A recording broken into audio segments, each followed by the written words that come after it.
போகிப் பண்டிகை ஒரு புராணக் கதை அல்ல. அது தமிழர்களின் விவசாய வாழ்க்கையிலிருந்து உருவான ஒரு நடைமுறை வழக்கம்.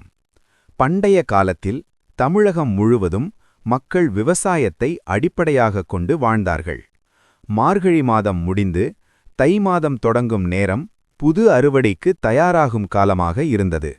அந்த சமயத்தில் பழைய வைக்கோல், சேதமடைந்த மரச்சாமான்கள், பயன்படாத துணிகள், குப்பை போன்ற பொருட்கள் வீட்டிலும் சுற்றுப்புறத்திலும் இருந்தால் பூச்சிகள் பெருகும், நோய்கள் பரவும். புது தானியங்களை சேமிக்க இடமே இருக்காது. அதனால்தான் ஒரே நாளில் அனைத்தையும் அகற்றி நெருப்பில் எரித்து வீடும் கிராமமும் முழுமையாக சுத்தம் செய்தார்கள்.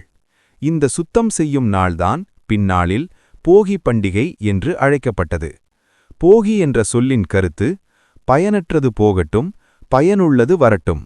அதனால் போகிப் பண்டிகை என்பது வெறும் தீ வைப்பது அல்ல, விவசாயத்திற்கு முன் செய்யப்படும் ஒரு சுகாதார மற்றும் சுற்றுச்சூழல் நடைமுறை.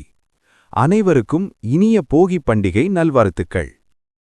மேலும் மனதைத் தொடும் கதைகளுக்காக இப்போதே கதை தமிழை சப்ஸ்கிரைப் செய்யுங்கள்.